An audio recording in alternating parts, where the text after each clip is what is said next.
You're watching Wartscenter. Hello everyone and welcome to Wartscenter, your fully amphibian-funded sports network for Blood Bowl in the Northern Kingdom. We're back for another week, and we've got week 5 of Blood Bowl to talk about in this episode, and then we're going to preview week 6 before the NKBBL goes on holiday, which we'll touch at the end. But without further ado, my name is Brand Balger, your host. I'm joined today, as always, with Tanaka, Koba, and Dimitri Lund. Welcome. How's everybody doing? Hello. My gambling did not turn out so well from last episode. Yeah, that bet against Sanford, that bet for Sanford was not a wise move. Not when you predict him to win 3-1. All right. Anyway, without further ado, let's cut in to the matches straight away. So in our Sunday night match, the New England Matriarchs put up 3 casualties and 3 scores against the Orcas, who put up nothing in return. So seemed like a pretty one-sided affair from what I could see. I wasn't pitch side, but looks like Terrace laid down the law early, and we got a flash of times past with Athalia Brightmoon coming in looking like Alkadike with the double touchdown. All right, and the Neuroport Brainwave Blitzers stunned the SCLSU Mudclaws 3-1. Say Farmer Fran, not normally known for his fouls, ended up putting up the score early on. But then it ended up being all Neuroport all day with a whole ton of scores, passes, and casualties all the way to the final whistle. And Wildwood EU fall to the Slam Diego Charges. This one was a very interesting match. Would have been a great one to see on stream. So we started back and forth. Lightning Tom gets a casualty. Joaquin Branch returns and strength busts a biggin. Rugrek Washington has been fired for his poor performance after this game. But after a little bit of back and forth, the Chargers put in the turn 8 score. And then Wildwood continues just laying in on the casualties. Lots of casualties, a lot of knockouts for the EU. They were out bashing the Orcs there for a while, but then in the second half, the floodgates went wide open, and Slam Diego were able to put a bunch of casualties on the board, sneak the ball away, and seal it for that second touchdown. But yeah, it was a great match. All right, the San Fran Caesars Legion tie 1-1 against the Antecan Kings. So the Antecan Kings get their first not loss of the season. So congrats to that, coach. But Koba, you want to talk about how this match went down? Yes, I bet a lot of gold using Caesar Sports Betting app. Use code BOOM for 10 free gold on this match. And it did not turn out as I had hoped. But the performance on both ends were very well done. The Antecan Kings were at full strength, and they had their mummies ready to lay the smackdown on the apes. They were not quite successful in breaking armor, but they were getting KOs. They were also very much utilizing throwing teammates, which was very important for them. And they were successful in a few different ways. That way being getting a touchdown. They broke my line of defense, and they got the touchdown. It was very sad. But they also managed to play a very good defense and stop my fellow line apes, from getting into the end zone more than once. If a few things went differently, this match would have been a 3-2 game. But Lady Luck and our own skills made it a 1-on-1. Yeah, I see Dr. Zeiss is still getting it done in the passing game. Dr. Zeiss, and yes, he is. And you posted up quite a few casualties, so Furious George got very furious, it seems. As a quote from the match as the coaches were speaking, they don't call him Nice George. You got that right. Okay. I mean, it just... Wow. Why? There's not much to say. I think every week we just need to post a Skulkers victory as they put up another 5-touchdown game and go up 5-1 against the Rothleach and Rampage. Dimitri, you got a breakdown of this match? Yeah, this one was another lopsided performance for the Skulkers. I would like to say that the Rampage looked fairly good, at least at the outgoing. We saw 2 early casualties from the Rampage. In the midst of the Rampage getting that early start, however, good old Lug Frumbledunder went and smacked himself in the head again, and Clash Claws thought he was going to be in danger, and in fact, he was the one calling the ambulance for Lunk. Um, and shortly after the Rampage had that early outburst, the Skulkers reminded everybody what they're made of and scored the first touchdown of the game. The Skulkers then managed to push the Rampage back in their own zone and stole the ball away for a second touchdown before we got to the half. Because the Rampage elected to, or my apologies, the Skulkers won the toss and elected to kick the ball away. They got to start the second half with the ball already up 2-0. And very quickly put the third touchdown on the board. And I believe most fans and followers will know that a 3-0 score is pretty much a lock. But then the Skulkers got really, really dicey on the next 2 kickoffs as they proceeded to successfully blitz the Rampage on both the turn 10 and turn 12 kickoffs, immediately resulting in catching their own kicks and returning them for touchdowns, going up 5-0 pretty quick. The Rampage can't really do a whole lot to defend against the rat attack when they aren't allowed to touch the ball. That said, even with the 5-0 score on the board, there still was a couple turns left in the game, and the Rampage did have to go and lick their wounds, but Ron Steiger hooked up with Tad Lateness to get that garbage time touchdown that the Rampage are known for at this point. I think we all expected a big Skulkers win here, and I don't think the Rampage got beat nearly as bad as 5-1 might imply when you consider all the circumstances at play. I would like to also note that this game was played in very heavy snow, so the teams had a hard time seeing out there, had a hard time getting around. So there wasn't a whole lot of big, high impact plays to be seen on this game, and I think that really was a detriment to the Rampage in the long run. But another big win for the Skulkers, and the Rampage, I think, can at least take some lessons from this one. Great. Can I just say, Skaven Blitz is probably the most daunting thing to deal with in a game. Oh yeah. Right? Because you have gutter, it's just brutal. We saw it before with the Underheim. They doing the get skrunked on. I mean, you get a gutter runner in there. You basically just sit under the ball. It's just that's too much to ask for. So, yeah, the first blitz, the Rampage, because of the unmarked lines, had a very, very heavily strong-sided setup that was preparing for a throw teammate to try and get the quick score and hope that they could, force some quick play early in the sequence. But the Kink went completely away from where the strong side setup was, and the Skulkers got to catch the kick uncontested. The Rampage went with the fool me once, fool me twice approach, but that only does so much when the rats can sneak past you anyway. Man, and I know the Skulkers are really good at that blitz. They've gotten it a lot, it seems. All right, and the Los Alamos Aliens come out with the victory against the Guttersburg Rebel, which you guys saw live in the rematch between the coaches that were featured in the Season 1 championship.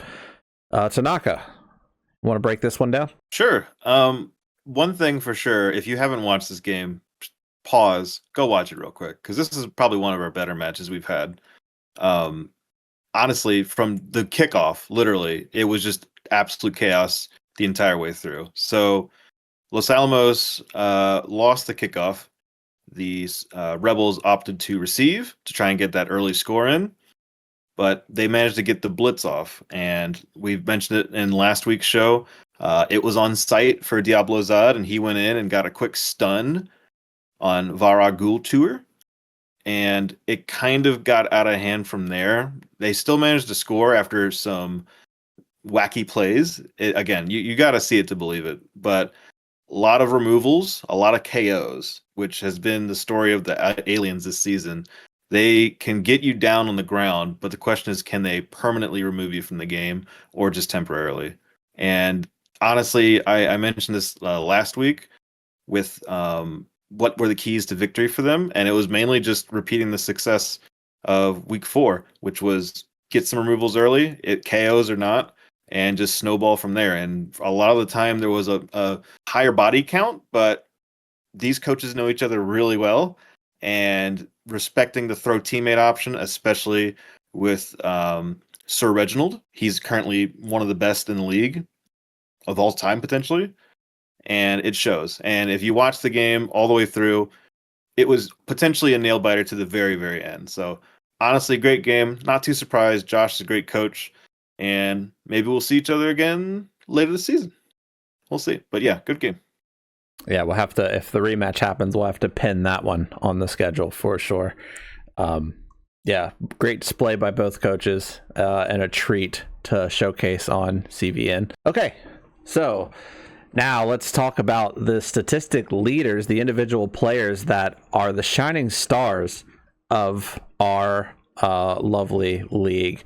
Player of the week for week 5 was Athalia Brightmoon, which I know that last name may ring true to some of you, as Alkadike was our last Hall of Famer. But the New England Matriarchs Blitzer posted 2 touchdowns and the MVP to get 10 SPP and top the charts for week 5. At the head in SPP, surprise to no one, Longstank Steeltail, leading the charge, double the silver right now with 40 SPP. However, a little surprisingly, on the flip side, Warpheus jumps up out of nowhere. He's had 2 consistently great games, and he sees himself in that silver spot. Just behind him, only 20 SPP away from Longshanks. Right. I mean, who knows? It's a long season. Someone got to kill him. That's all. I mean, and there'll be a chance. Yeah. And nipping at the heels, a pair of Brainwave Blitzers, Morpheus and Ulrich, and then Lightning Tom, good old LT from the Charges. In terms of touchdowns, you don't get 40 SPP without putting up a lot of scores. So unsurprisingly, Longshanks has got 12 touchdowns. Just behind him, Timothy the Voidwalker with 6. And in the bronze spot, Warpheus, Sonia, Tad Lateness, and Scoom Zoom from the Vermin Skulkers. So Steeltail sharing the rock just a little bit. And in the air ball categories, Dr. Zayas is leading with 9 passes still. Just behind him, Juniper Mammoth with 7 and Trudge Venom Fang with 4. And as far as catches go, Gordy and Cornelius, they get to lead the charts because of their prophetic thrower that's dishing out the ball to him. But it's just that orangutan wingspan. Yeah, the extra arms and the wingspan are coming in clutch. When Zayas puts the ball up, a monkey's grabbing it, and that's been consistently shown this season. In the silver spot, Timothy, Longshanks, and Joaquin Branch all have themselves 3 catches apiece. And in bronze, Tad Lateness and Maple Moss. All right, and the most interesting battle continues as Sire Reginald and Birchmont Thunder Branch each get a superb third teammate this week, so now they are both locked in at 3. I mean, they may have to share the record at the end of this season if this keeps up. The record's 5, right? I think all-time is 5. Yes, the all-time record is 5. The single season record is 3. Okay, so they need one more to break a single season, which honestly is how they're playing. Yeah, they already get the pennant, right? But they can remove the previous leader off with one more, and then they can chase history with just 2, and then set the new standard with 3. So exciting stuff. 6 superb throw teammates this season. We're halfway through the season, and we have 3. I mean, so maybe the other half. I mean, yeah, but we technically have 6 if you count each individually. I mean, yeah, okay. Which is probably the most for a league total, I would imagine. Probably, yeah. Yeah, Sire Reginald is, of course, coached by Coach Josh, who is prolific when it comes to the art of the throw teammate. Of course, was the coach of the famous Dingle Scrimbus. And on the flip side, these coaches have gone back and forth, and Coach Laws has definitely taken up a lot of pointers from Coach Josh over the years. Of course, they played in the finals last season, and really got Birchmont prepared to fling those flings around, and it's showing right now. Now, here's my question: do the Rebels play the Rampage and week win? 8. Yes, week 8. So the fling bowl, week 8. Mark your calendars. The Rebels might not want to play in that based on their stream. I'm not saying it would be live. I'm just saying that's one to watch. Yeah, book it. Get your tickets. All right. Leaders for casualties. Ulrich Doom Ripper. At the top, he usurps Diablo Zod to hit it up at 6. But Zod, with his 5 that he's had for a good long time, he's got some company now too, as LT and Squeak Spinetail joined the ranks. Spinetail, just a blitzer for the Vermin Skulkers, putting out work like a rat ogre. And just behind them, Terrace the Invoker with 4. Fouls, Farmer Fran, no changes. He stays at the top. Just behind him, Bark, and then we've got a whole host of players that are starting to get their fouling game online as they all put 1 in. And as far as kills, Farmer Fran still leads the league with his 2, and Lazrock and Stretch Snake Claw tally with 1. So only 4 kills through 6 weeks, which I don't know if that's high or low, but it sounds a little low for our league. It's on the low end for NKBBL standards, and I do want to call out Farmer Fran. That 4th foul that he recorded this week ties the all-time record for fouls by a single player. Wow. Nice. So another player chasing history in the NKBBL. It's great to see. This casualty race is going to be really hot. I would also like to book week 7 when the Blitzers and Aliens face. So you'll have Doom Ripper and Diablo Zod across each other on the pitch. So that I'm looking forward to watching that game. Yeah, that'll be exciting. All right. Fantasy football update. No surprise, Longshank Stilltail is your league winner. Correct me if I'm wrong. There may have been a death that resulted in a Stilltail acquisition. Actually, we're at the mid-season of fantasy football, where a transaction period actually opens up, and Longshank Stilltail has been acquired. That's what it was. Ooh. That's what it was. I knew there was something to it, but I didn't have the details. But yeah, okay. So Stilltail has been acquired. So I think it's a good move for whichever owner picked that one up. But yes, it's starting to show. I gave the fantasy football players a lot of grief. I won't lie. I was calling them out a little bit for all the bad picks. But if you look at it, now all of these players are starting to rise up to the top, and like every other one on the first half, they've nailed it. So, not 100%, but pretty good guesses for a lot of these squads. So kudos to you, and best of luck for the rest of your fantasy football season. All right. So we mentioned the kill count. We mentioned it was a little low. So this is normally the point where we would talk about our obituaries and the players that we're going to mourn, but we have none. So instead, we're going to mourn something else entirely. Goodbye, Blood Bowl 2020. So if you're watching this around the time this came out, the new edition, the 3rd season of Blood Bowl came out just last week on Saturday.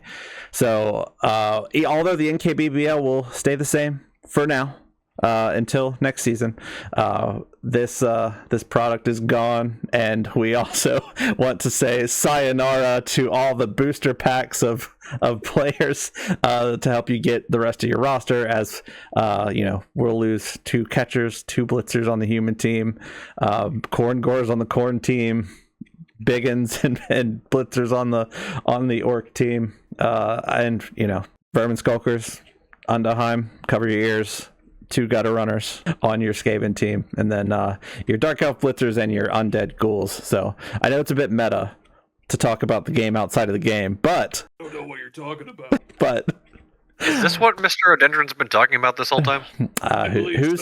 Who's to say? Wait, were these in the files? Anyway, might be. Oh, next slide. Okay. I am contractually obligated to not talk about the files. So we're gonna go around the NKBBL. So this week we would like to thank our week 6 sponsors. Second, I'm getting my notes. You're fine. All right. Today we got Scavgento, Pungent, Porous, Perfection. Then we got Finnegan Headwear. No matter where, Finnegan. And lastly, we have Gorine, Cruelty Used. Gotta say, I love Gornier. It's a great product to keep my my hair luscious. Oh, my fur is most wonderful. Green. And for those of you that might not be so follically proficient, go grab some Finnegan headwear. Yes, for all of my apes with alopecia. Grab a hat. All right.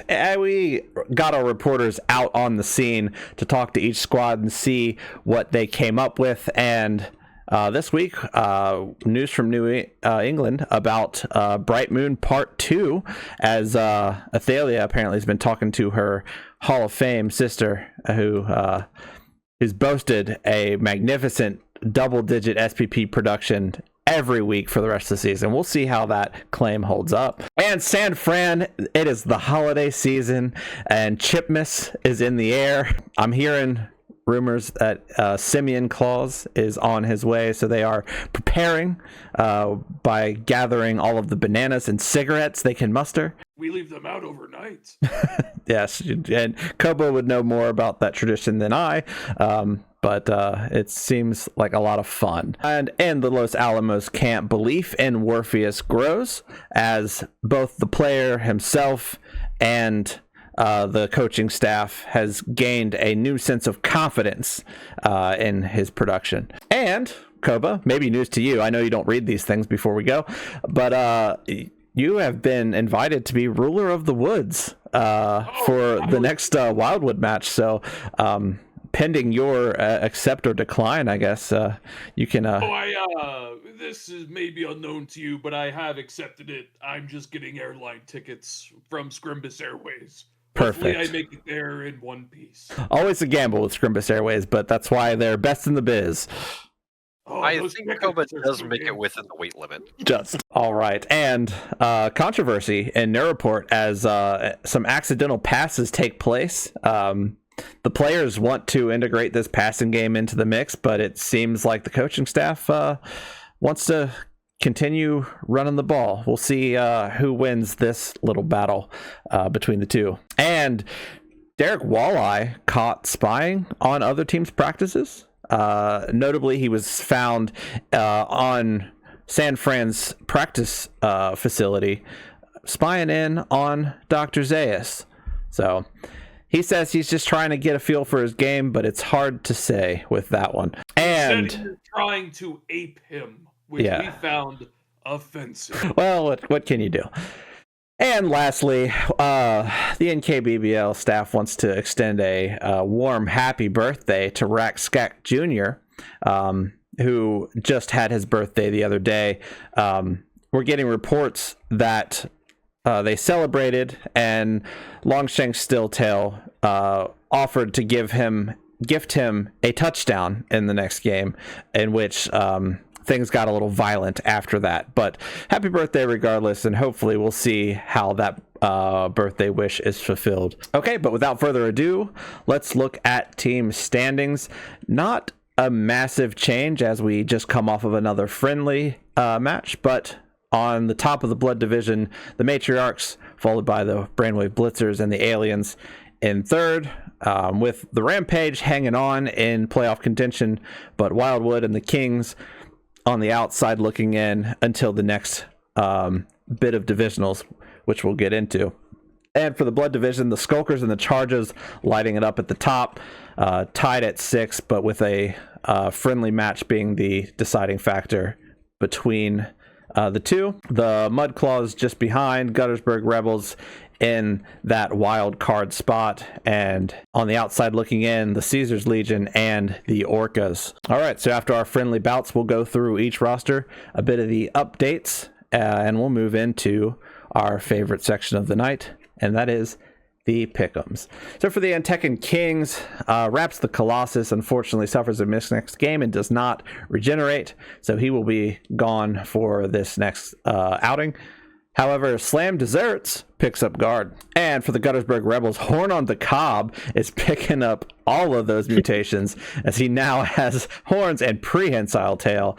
But they're going to have to get it done next week without Trat Slayer Ripper, who picks up his second niggling injury. Amid the loss, however, some of the Rebels fans do seem to be leaving the stadium as the dedicated fans drop to 4. And for the Aliens, Mince Lombardi Jr. picks up Brawler to be a more formidable force as a Rat Ogre. And the Aliens hire Lee Harvey Gobswald, a Renegade Goblin. Scylla Skinflare, an Ogre, picks up Dodge, not something you see every day. So we're getting a guard, block, dodge, shifty Ogre for the Aliens. It's going to be really exciting to see. And I see that some fans also agree with me as the fans go up for them. And the re-rolls, they hire some more coaching staff, get up to 3 re-rolls. So fully staffed, it seems, for Los Alamos. The Brainwave Blitzers Timothy picks up block. And Cordon Bleu will be missing just this game. But amidst all the thralls, I'm sure they're not too bothered by losing just one. All right, no changes for the New England Matriarchs. They just stash the cast and look on to their next divisional outing. The Orlando Orcas, Trua, picks up block. And one of the Blitzers, Kamea, unfortunately suffers a missed next game and a movement reduction. So we'll have to see how she looks on her way back onto the pitch here in a few weeks. The Rothleishton Rampage, Jumbumbus picks up guard. Tad Lateness picks up sidestep, so that's a catcher to look out for. And no other changes for the Rampage as they look to turn their season around and start stacking wins in that column. All right, and for the San Fran Caesars Legion, Dr. Zayas says, I'm throwing the ball, I'm going to throw it far. Picks up Cannoneer. Ishmael, Gorilla Blocker, picks up multiple block. So going to be grabbing players with each hand and shoving them. That'll be cool to see. And Snowflake picks up Stand Firm to try to add to the identity of this indomitable force that San Fran's put together. For the Mud Claws, no positive changes from last week. However, they're going to have to get it done next week without Greg Meany, as he has suffered a niggling injury that'll see him sidelined for at least a match. And for the Chargers, like we mentioned before, Washington was fired. They have brought on new big and blocker Joe Hurt. Mika Gash picks up block. LT picks up tackle, looking to try to get his hands on some skinks here later this evening. Philip Reavers picks up on the ball, so add a little bit of movement, a little bit of shiftiness to this Orc squad. And they're gonna have to get it done this week without Lazarok, their only player to tally a kill as he suffers a niggling injury. Dedicated fans rise in Slam Diego as they continue their campaign. And for the Vermin Skulkers, Longshank Stilltail, you know him, you love him. Now he's got sure hands, so I'm not sure there's anything that's gonna come between him and the end zone here soon. Scoom Zoom picks up Sure Feet, and Clash Claws gets Wrestle. So the Skulkers rising in the ranks, slowly becoming a complete team, it seems. And lastly, the Wildwood EU pick up new throwers in Wildwood.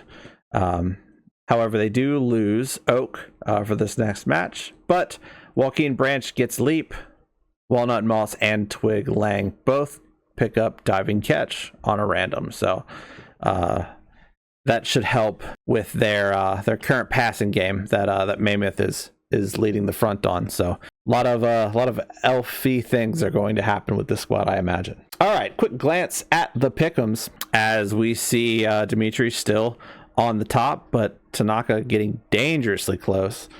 And since Koba was too busy gambling, it seems that he made a couple bad picks, so I've jumped over him, at least for now.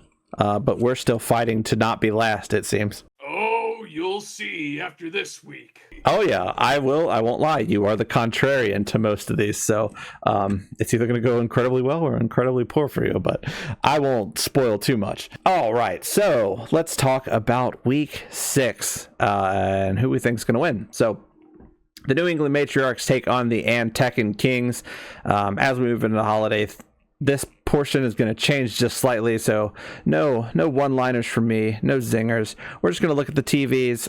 I'll throw you some short stats, and then we'll get straight to the picks. So Matriarchs come in 1170. Kings are going to have a little bit extra cash down at 990. But for the Matriarchs, I mean, they're third in our standings, so they just got to keep doing what they've been doing. They match the Chargers in touchdowns allowed with only 3. So they keep putting up that formidable defense. I don't think they're going to have any issues here. On the flip side, the Kings obviously struggling a little bit. They did pull off that tie, so they are doing somewhat well, but they just haven't gotten enough casualties. They are at the bottom of the leaderboards in terms of casualties for. But Tanaka, who do you have taking this match? Well, he brought up all the excellent points, especially when it comes to defense. Like you said, they're tied with the Chargers for touchdowns allowed. The Kings are probably one of the most struggling teams when it comes to scoring. They did manage to get that tie last week, which is pretty big. But with how slow the whole team is as a whole, I think that's going to play a big factor. I feel like this is going to be kind of similar to New England Matriarchs play against Los Alamos, where just the sheer amount of dodge, trying to get those removals. And again, they have a low casualty count on the season with 4. It's going to be hard to get those removals. And then just with the amount of speed that they have, they're going to take advantage of that and pull out a win. I think it's going to be a 3-0 victory for the Matriarchs. All right. Dimitri, your prediction. Well, I think it's definitely momentum favoring New England. The Matriarchs are still getting it done this season. Nothing has really slowed them down a whole lot, save for their draw against the Chargers. But after putting up 3 touchdowns this past week for the first time this season, I think they definitely are starting to really put their foot forward in how strong their offense could potentially be. That said, it was against the bottom of the table Orcas. The Kings, I think, have had a lot of the same struggles as the Orcas in one way or another. But I do generally believe the Kings are a more positionally capable team. And for that, I think they're going to slow the Matriarchs down enough to force a 2-0 score here. Matriarchs are definitely going to be the team in the driver's seat, but I do think the Kings are going to force some kind of speed limit. All right, great.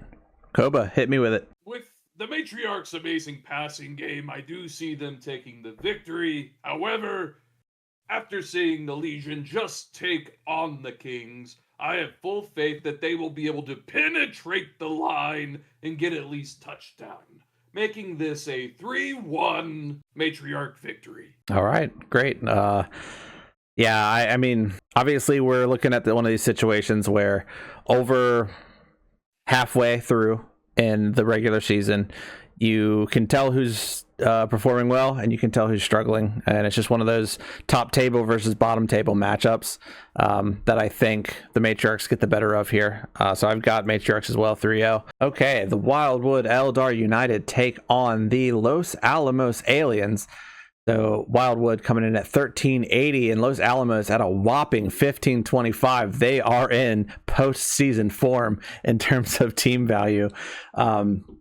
For the EU, they do see themselves ranked 9th currently in the overall rankings with 5 total points. So they've struggled a little bit, but they are still dangerous. They have been consistently able to score, it seems. They just got to put it all together, I think, in order to get the win here. And for Los Alamos, also, they find themselves in 7th, but they are still deep in that playoff picture. They had a rough start, but they're starting to come online. So not topping any of the statistical charts, but with leaders such as Diablo Zod and the emerging Warpheus, I expect them to perform better than what their record shows. So Tanaka, what's your vision on how this pans out? Well, one thing I don't know if you've mentioned, but the trajectories of these teams currently as they're standing. So you mentioned Los Alamos had a pretty rough start. The last 2 games have been 2-1 victories. On the flip side, Wildwood Eldar United, they've lost 2 matches, and I believe those were with 1 score. Yeah, let me check. 2-1 and 2-1. And again, that's the kind of score that Los Alamos has been pulling off in the last 2 weeks to get those victories. So that's kind of where I'm leaning for the score. One thing I want to point out is both these teams love dishing out casualties. Between the 2 of them, they have 27 casualties for. Woo. So despite being a pass-heavy team with Mammoth, I expect a lot of punching to go on. So this will be a pretty bloody battle.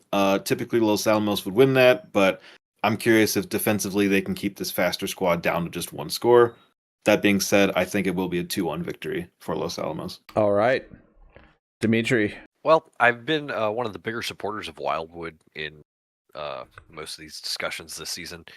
But I'm starting to lose faith in what they're capable of, and it's not for their lack of defense. They've been actually a very incredibly impressive defensive squad, especially for an Elven Union team. But their offense has just absolutely not gotten any traction whatsoever. And usually any elf team would be the opposite of that problem. On the flip side, Los Alamos has definitely turned a corner after these back-to-back wins and are really getting that momentum now. You mentioned that they're at a high TV, and that is a dangerous line to toe. But I think that is just a sign of what they're bringing to the table, especially with the three big guys. Talking about Skinflayer being a blodge ogre now, which is an absolutely terrifying thought in any circumstance. With that in mind, I think Los Alamos is going to keep rolling with another 2-1 win here over Wildwood. This is going to be, I think, a bashier game than it has any business being, and maybe the Eldar United finally figure out what it takes to get in the end zone, and maybe the score flips. But I have to take the hot hand right now and stick with the aliens. All right, Koba. I disagree with that, and I have not yet been paid to say this. So if you're listening, Wildwood, just know that I think this is going to be a high-scoring match, 3-2 with Wildwood on top. Ooh. They have shown they are tenacious, and I think they are at the point where they are going to get to the end zone. They are fast, they are speedy. And I think, though the aliens will put up a very harsh battle, it will end in Wildwood's favor. Great, thank you, Koba. Yeah, I mean, I definitely think this one will be tight. It's a situation where there's a bash team that can do a little bit of everything because they have fast positionals versus a dash team that has found a way to be pretty formidable in the casualty column. Their last match against the Slam Diego Charges, they were out casualtying them to a point where one more good casualty or as not as successful turn 9 for the Charges would have seen Wildwood walk away with the win. So I think it's close, but like Dimitri said, I think you still got to ride the hot hand with Los Alamos 2-0 or 2-1. Sorry. All right, the new report: Brainwave Blitzers host the Roth Legion Rampage. So pretty close in TV at 1290 for Neuroport, 1260 for Roth Legion, and this will be the honor of being your all's featured match for this evening. So please head over to twitch.tv/Dr. Coyle. Check that out tonight. But yeah, I mean, these two are pretty knotted up. The record is a little bit different as the Brainwave Blitzers are faring a little bit better with 10 total points, whereas Roth Legion struggled just slightly, but they're just down at 7. So more middle of the table. They're closer than I thought. Ignore that. But yeah, so it's two teams that are just not in your top 3, but they are in the picture. They are vying for an elite position. I think this will be one of the best matches that we have this week for sure. But enough of my rambling. Tanaka, how's this going down? It's going to be a good one, folks. Honestly, these coaches have some familiarity with each other. Both coaches have played each other in the playoffs, I believe, twice. And those have been really heart-throbbing, heart-stopping, I guess, better term. Close matches, shootouts. The makeup of these two teams, though, is a lot different this time around. A lot bashier for the Blitzers. They have a lot of high-performing players. I mentioned Dube Rimper before. He's currently leading the league in casualties, so he's a superstar in the making. But to me, on the flip side, you're looking at it, the Roth Legion Rampage, despite being on a bit of a downward slope, they have the experience. They are a champion. They've played a variety of teams. They know what they're doing. They have what I like to call a wild card offense, where we've seen Tad lateness now with Blodge Step, but also they have their throwing game with the halflings. And it's not even discounting the fact that they could just potentially just cage up and run the ball. So for them, offensively, they have multiple avenues of attack. The way I'm looking at this one is, can the Brainwave Blitzers tee off of Doom Ripper a bit here and get a lot of early removals, which has seemed to have been the weakness of the Rampage early on. I think this will be a tight match, and although I'm predicting a 2-1 victory for the Brainwave Blitzers. I would not be surprised at all if they manage to flip this on its head and make it a 2-1 for Rampage. This should be a really good game. Yeah, I agree. It has potential to go both ways. But Dimitri, what's your premonition? While I do have a degree of faith in the Rampage, the Brainwave Blitzers have been an incredibly impressive team this season. I know we mentioned that they are technically not a top 3 team right now, but if we actually look at overall SPP on the season, Brainwave Blitzers are second in the league. Correct. Their record does not really show them as well of a performance as they actually have been putting on the table. And as Tanaka mentioned, it's a lot of individual players that are, I think, outliers to a fault, but most Vampire teams do rely on just a couple of players, and they've really shown that they know how to pump that out. As long as they haven't, run into that bloodlust that vampires are, tend to do at some point. It's impressive that they really haven't suffered that kind of difficulty halfway through the season here. I think that's the one fear to have. But as I mentioned, Nurport is a much better team than a 3-1-1 record would tell you, and that's saying something. And the Rampage are on that downturn. They are struggling. They're playing too wide, and they really haven't gotten any real individual effort. I do want to echo Tanaka in the idea that the Rampage do have a wide avenue of options here, but the Blitzers have had one thing that has worked all season, and it just keeps working. They have been able to plow through with players like Doom Ripper, and players like Morpheus and Timothy have just been able to run the ball, to the house. It's going to be Blitzers 3-1 over the Rampage. I think the Rampage will cause some damage, but it's proving to probably only be a bump in the road for these Blitzers that I think may be on track for an appearance in the finals. Very bold prediction, Dimitri, and it's wrong. You see, this match will end up being a 2-1, but the Roth Legion Rampage will come across. I predict they will smack the food source of these terrible bloodsuckers, and in doing so will make the team unstable, just enough to eke out a win. All right. Interesting stuff, Kova. I have to close out to disagree with you, but I think the one thing too that Dimitri mentioned the bloodlust and how they have to keep it in check, but notably the Nurport hasn't had a single self casualty related to bloodlust, so it's really, they really got it under control, and I think as long as that continues, they're gonna get it done. I also have a 3-1 for Nurport. All right, the greatest show on turf for us. I need a rat pun to accentuate that at some point. Koba, start cooking. But takes on the San Fran Caesars Legion. 1395 for the Skulkers to 1325 for San Fran. So pretty close in values. This one should be fun. Obviously, for the Skulkers, we don't even have to mention they're leading in majority of the touchdown categories. They've got the best differential and the best touchdowns. They've currently got 22 touchdowns, and the second place is, like we said last week, not even close. So they're a true scoring powerhouse. However, the San Fran Caesars Legion, they see themselves towards the bottom of the table, but they're still holding strong in the least amount of casualties allowed. So something about that simian frame just will not break.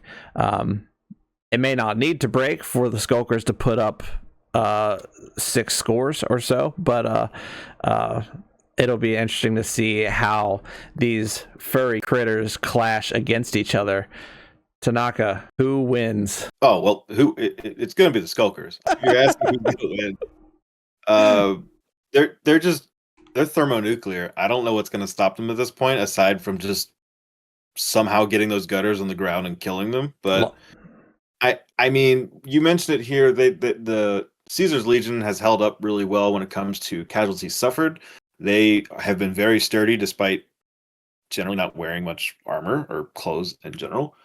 But they have been getting outscored, although it's not as bad as it would look. They have been able to consistently score each game. They haven't been shut out. I didn't know Dr. Zayas got Cannoneer. That's pretty big. I might have changed my score a little bit there. But even then, I think it's going to be Skulkers all the way. I think Dr. Zayas can cook. I think this might potentially be just some goofy passing shenanigans in garbage time in the back half, but I'm going to say a 5-1 victory for the Skulkers. Whew. I would say that's a crazy score, but I mean, they just do it every week. So They just did it. That's I the know. problem. It just... All right, Dimitri, how's this one shake out? Well, I know they did just come off a 5-1 win over the Rampage, but I think there were some extenuous circumstances to that, and so I do want to give some credit to San Fran here. San Fran has done a surprisingly good job of holding it together this season, enough to at least record a touchdown in every game. Even though they really haven't had, success enough to put them in the win column, they are, holding their own. And again, Dr. Zayas has been one of the best throwers in league history up to this point. Even if it is a bit of a padded stat line, he has definitely got the confidence to go out there and fling the ball around. Unfortunately, I think that's where the good news ends for Caesar's Legion. Smack that rat, I think not. Longshank Stilltail is the next great legend of the NKBBL. This is by itself a Hall of Fame caliber season, and the Vermin Skulkers have been on track to being maybe the best team in league history, and that's a tall order when you consider some of the teams like the Mighty Rats and the Valkyries, who are absolutely impressive teams front to back, and the Skulkers are on that path. I have a final score of 4-1 here because I don't think it's going to get nearly out of hand if the Caesar's Legion show a little bit of competence in just being able to slow the Skulkers down a little bit. I know I've mentioned that in previous previews the past few weeks on Wartscenter. All it takes is a team to slow them down a little bit. But like I said, Brand, the Skulkers kind of just keep doing it anyway, so we'll see how it actually turns out. Once again, I disagree. And I'm going all out for my alma mater. In this match, it will be mammal v. mammal. And the biggest mammal in the jungle will win. The Skulkers are fast, but they are weak. I will use or encourage all my fellow apes to use their ape strength to smack several rats. The key is to breaking their long rat legs with our long ape arms. It will be a high-scoring game. At a 3-2, the victory going to San Fran. Now, even if the Vermin Skulkers attempt to, win, it will be a monkey's paw of a wish, as their casualty count will go through the roof. Very good, Koba. Yeah, I mean, I really liked Tanaka. You called out they've gone thermonuclear. It just reminds me they are pumped full of warpstone and just scoring machines. So I think honestly, against these simians, I think they're gonna have an opportunity to sneak the ball out, and run away with it. I'm putting 6-0 for the Skulkers. Ooh. Again, until they. Yeah, and until they show me that they have the capability of ever slowing down, I can't predict anything other than a crazy high scoring affair for the Skulkers. So, all right, the Guttersburg Rebels take on the Orlando Orcas. Guttersburg down at 995. Orcas still sitting at a humble 1065. So not a lot of cash to play with for those Rebels. Surely not nearly as much as they would like walking into their second Orc squad of the season. But Guttersburg, they've had some struggles, but they are still in 8th place overall. However, they just are suffering in the casualty category. They've got the worst differential with -10, and they allow the most casualties with 15 taken thus far, 8 of which coming from the last Orc team they faced. So obviously hoping for greener pastures there. And then on the other hand, it's kind of a tale of which is worse here. The Orlando Orcas are our bottom table team. They have yet to score, so that means that they are leading in the scoreless category, and their differential is the highest as well with -18. So yeah, it's just, can the Rebels stop taking injuries, or can the Orcas score? I think whichever happens first is gonna come out your victor. But Tanaka, how do you predict this match ends? Well, if that's the question, I got a hot take for you. I think the Orcas have the strength and the armor to really outbash the Rebels. Like you said, they've struggled against Orc teams before. They just came off a match against Los Alamos where they were out casualtied there as well. It's just the nature of the beast for this team. Besides the Troll, a lot of their team is armor 8 or lower. Most of their linemen are their linemen are stunty, so casualties can rack up fast and painfully so. But that being said, we already talked about Orcas. They struggle to move the ball. We've heard reports that they've attempted to several times, but I think if there's any game this season to potentially score, I think it'd be this one, just for the sheer fact of the stunty numbers and just orcs being orcs. So I'm predicting the Orcas get a touchdown this game. No and way. still lose. But, oh, I mean, that'll be exciting stuff. All right, Dimitri, what's your prediction? Tanaka, you might have been looking at my notes a little bit, I think. Oh? I don't think it's going to be the exact same phrasing, is the short way of saying it, because I think Gunnersburg is still a very good squad, and despite the disparity in their casualty column, I think that's been one of the lopsided things to look at, is it was one game that really inflated those stats. And the same can be said for the Orcas' positive casualty count, is they racked up almost all of their casualties at the front part of the season, and they've pretty much gone completely barren since.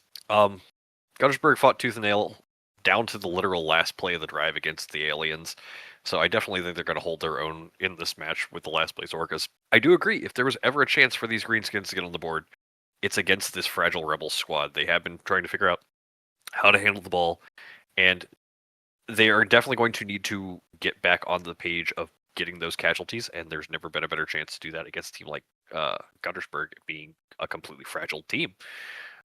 But there's a lot of experience, a lot of flexible play that the Rebels bring to the table. And again, if they were that close to being an Aliens team that is much better than the Aliens record shows, I have no reason to think that the Rebels don't just win this game. It's going to be 2-0 in my opinion. I think that the Rebels will get slowed down by some kind of nonsense, because that seems to be how the season's been going for them. But I think they are also capable enough of slowing the Orcas down if they do start to get any of that ball handling under control. I think it's just a game for the Rebels to lose, if anything. But yeah, I think the Rebels are going to be just fine in this one. All right, Koba, what about you? I too think the Rebels will do just fine this time.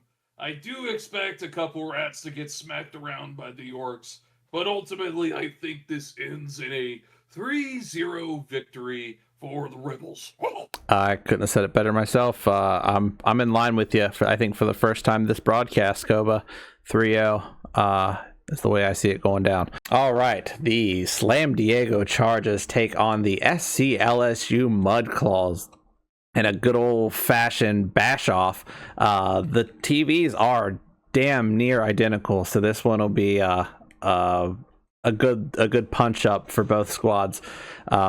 Obviously, the Slam Diego Chargers find themselves leaders of a couple categories. They have posted, along with the New England Matriarchs, one of the best defenses so far in the league, only allowing 3 scores. And they're topping the charts in casualties with 18 total casualties, and the league-leading differential for casualties with 9. On the flip side, the SCLSU Mudclaws don't lead in any category except for kills, but it still says a lot to have a pair of kills under your belt at this point in the season. But they also do a fairly good job. They just they have a good amount of scores under their belt with 11, but it seems like they come out just middling in terms of the differential. Only a positive differential of 1 in scores, and with having those skinks, those fragile bits, they're getting the weaker end of the casualty count, it seems, so far. But still an incredibly formidable team. I think this match ends up being very close, as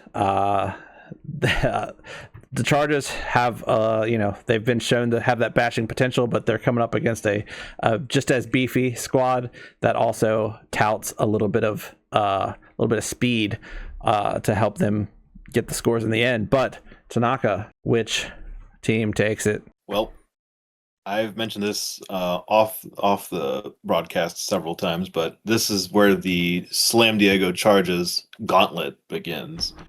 This is one of two bowl division matches against teams that are top of the table, in my opinion. Mudclaws are third currently in the bowl division, but they lead the league in really high scoring potential here. They've scored 11 touchdowns already, and like you said, they've had 2 kills, and they really love a good mosh pit.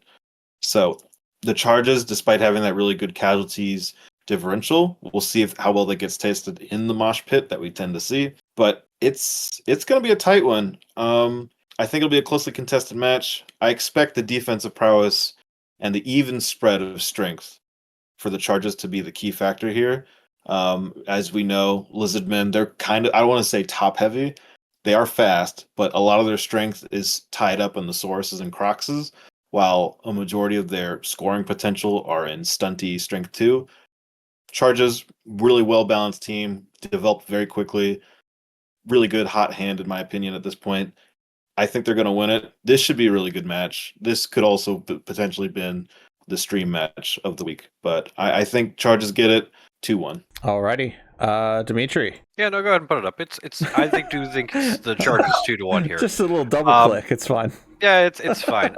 No, this game has the potential to be an absolute slobber knocker. I think it absolutely will be.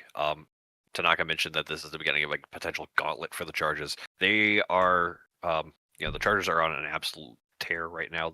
They're on a very strong campaign, only mildly derailed by having the Matriarchs give them a speed bump in the draw to make it so they are truly chasing the Skulkers because of that slight point differential. Skulkers and Chargers are probably top 2 teams in the league. I know I've given a lot of teams praise in this broadcast alone, but the Chargers are right there with the Skulkers, even if the Skulkers are this absurd scoring threat. If there's any team that can slow them down, it might be the Chargers, but they have to go through this appetizer course that is the SCLSU Mudclaws. It's the hungry team that is out there. We've always talked about how dangerous the Mudclaws have the potential to be, as Tanaka mentioned, a different type of spread in the strength that a Lizardman team can bring to the table relative to the wider presentation that this Orc team has at their disposal. But they've got the right weapons, they've got the right tools to take down, I think, pretty much any team in this league right now. On the flip side, the Mudclaws are a 2-2-1 team right up there with the Rampage, which happen to be another team that knows how to play Blood Bowl the right way, I think, but they haven't been able to show any real, threat, any potential against top of the table teams. I think that's been a struggle for both of those teams this season. And with that in mind, the Chargers, again, potentially a, Titan killer in the Skulkers next week, but this is the chance for the Mudclaws to be the big upset to the Chargers before they can even get to that point. We'll see if the Mudclaws can break through, but I have the Chargers, I think, being the dominant team once again this week. Go ahead, Koba. Go ahead, click it, Dimitri. Click it, Brand. I was waiting. Okay, fine. Here, you want it early? Here it is. Yeah, I think on a bash off the Mudclaws, the Lizardmen of the Mudclaws are definitely gonna get the Chargers goats. They will stick their claws into the ball and not let go. I predict this will be a high-scoring affair as soon as they are done blocking each other's lines. Those skinks are going to be sneaky enough and score the Mudclaws their ultimate victory. All right. Yeah, and I mean, I gotta agree with you a little bit there, Koba. I do think for the Chargers, they have been on a hot ride and a hot hand, but I think this is the tipping point here. For them, this is probably the toughest team they'll face in terms of strength for the rest of the season, as they close out after this with Skulkers, which they should be able to outbash, San Fran, which they have the strength advantage on, and a rematch against the Rebels, which they obviously have the strength advantage on. So in terms of bash versus bash, like this is the toughest challenge for them. And then it gets a little bit lighter, and they just got to figure out how to stop all those scores for every opponent after that. But yeah, I mean, I think this is a tough one, but I think they get it done here. They start to define their season, and they look forward to dethroning the Skulkers after we take our break. But that's all the matchups for you guys. There is a little bit of news that we would like to share before we take off and let you guys enjoy our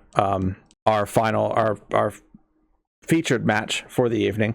But so we're coming up close to the end of the year, and every year the NKBBL, unlike some other sports leagues, we pride ourselves in not parading our players for your viewing entertainment on Chimpsmas, on all the other winter holidays. We like to give our players a break, let them actually spend time with their families, a little bit of work-life balance, and then come back at the beginning of the year nice and strong to put on an amazing show for us. So after tonight's match, that will be it for the rest of the year. We'll take a little break after week 6, and week 7 will continue on January 14th. But that won't be the end of us here at Wartscenter. We'll still be here bringing you guys some content and some news, potentially about some of the new rules that may come into the Northern Kingdoms here for Season 6. But yeah, so just a little bit of a break. Don't worry, the NKBBL rolls on. We just like to take that holiday time to get those players refreshed for the second leg of the season. But with all the news and updates behind us, anything else from my desk here before we let you go? Buzz. Happy holidays. Also, Buzz. I'm not saying it. Enough said. Anyway, this has been Wartscenter. Thank you all, and we'll see you later tonight. See you tonight.